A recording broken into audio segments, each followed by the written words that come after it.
बिस्मिल्लाहिर्रहमानिर्रहीम। नमाज के मसाइल का तज़किरा चल रहा है। नमाज के फ़राइज़ पिछली वीडियो में आपके सामने बयान किए जा चुके हैं। नमाज में दूसरी सबसे अहम चीज़ वो वाजिबात कहलाते हैं। कुछ चीज़ें नमाज के अंदर वाजिब हैं। आज की वीडियो में उनमें से कुछ चीज़ों का तज़किरा किया जाएगा। नमाज में कुल 14 चीज़ें वाजिब हैं। कुल 14 चीज़ें वाजिब हैं। अभी जब हम इंशाअल्लाह आगे चलेंगे तो फिर हमारे सामने ये बात वाज़ेह होगी कि फ़र्ज़ और वाजिब से क्या फ़र्क पड़ता है। फ़र्ज़ को फ़र्ज़ क्यों कहते हैं, वाजिब को वाजिब क्यों कहते हैं, फ़र्ज़ रह जाए तो क्या होता है, वाजिब रह जाए तो क्या होता है। ये इंशाअल्लाह हम अगली वीडियोस के अंदर देखेंगे, लेकिन अभी बुनियादी चीज़ें हम समझ लें। नमाज में 14 चीज़ें वाजिब हैं। नंबर एक सूरतुल फातिहा का पढ़ना वाजिब है। सूरतुल फातिहा का पढ़ना वाजिब है।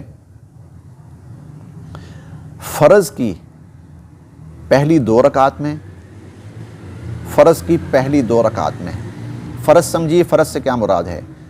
फजर के 2 फ़राइज़ हैं, ज़ोहर के 4, असर के 4, मगरिब के 3 और इशा के 4। ये जो फ़राइज़ हैं, इनकी पहली 2 रकतों में सूरह फातिहा का पढ़ना वाजिब है।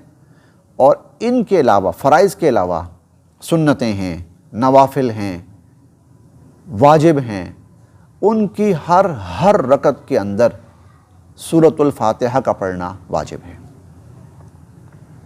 ये हुआ पहला वाजिब, एक वाजिब। नंबर 2, सूरतुल फातिहा के बाद तिलावत करना, और यह तिलावत कम अज़ कम 3 छोटी आयत या उनके बराबर एक बड़ी आयत। 3 छोटी आयत या उनके बराबर एक बड़ी आयत सूरह फातिहा के बाद तिलावत करना। इसमें भी वही कंडीशन है। फ़राइज़ की पहली 2 रकात में, अब फजर के तो 2 ही हैं फ़राइज़, लिहाजा दोनों रकात में। ज़ोहर की 4 हैं तो पहली 2 रकात में, असर की 4 हैं पहली 2 रकात में, मगरिब की 3 हैं पहली 2 रकात में, इशा की 4 हैं पहली 2 रकात में। फ़र्ज़ की पहली 2 रकात में और बाकी हर नमाज की हर रकत में सूरह फातिहा के बाद कम अज़ कम 3 छोटी आयत, जैसे सूरतुल कौसर है 3 आयत हैं, सूरतुल नसर है 3 आयत हैं, सूरतुल असर है 3 आयत हैं, तो 3 छोटी आयत या इनके बराबर एक बड़ी आयत कम अज़ कम, ये कम अज़ कम है, ज़्यादा जितनी मर्ज़ी हो जाए, ये वाजिब है। 2 वाजिबात हो गए। हर रकत में सूरतुल फातिहा, अलबत्ता फ़राइज़ की सिर्फ 2 रकात पहली, और बाकी हर नमाज की हर रकत सूरतुल फातिहा। और नंबर 2, सूरतुल फातिहा के बाद मज़ीद तिलावत करना, कम अज़ कम उसकी मिक़दार 3 छोटी आयत हो। ये 2 फ़राइज़ हो गए, 2 वाजिबात हो गए, 2 वाजिबात हो गए। नंबर 3, सूरतुल फातिहा और तिलावत के अंदर तरतीब को कायम रखना कि सूरतुल फातिहा पहले होगी और तिलावत उसके बाद होगी।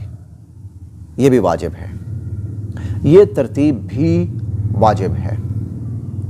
3 वाजिब हो गए। नंबर 4, सूरतुल फ़राइज़ की पहली 2 रकात को, फ़राइज़ की पहली 2 रकात को सूरतुल फातिहा और सूरतुल फातिहा के बाद तिलावत के लिए मुतय्यन करना।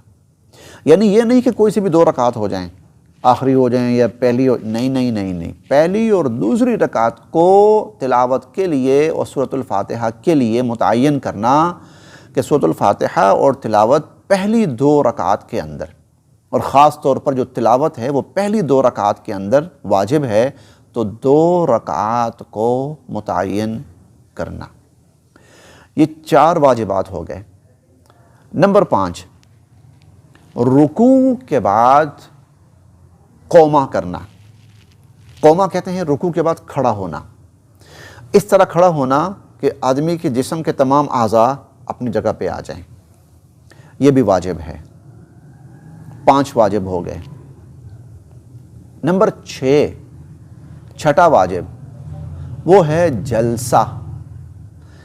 جلسہ کا مطلب ہوتا ہے 2 سجدوں کے درمیان بیٹھنا، یعنی ایک سجدہ کیا، سجدہ کر کے بیٹھے اور بیٹھ کر پھر دوسرا سجدہ کرے، یہ دونوں کے درمیان جو بیٹھنا ہے یہ جلسہ کہلاتا ہے۔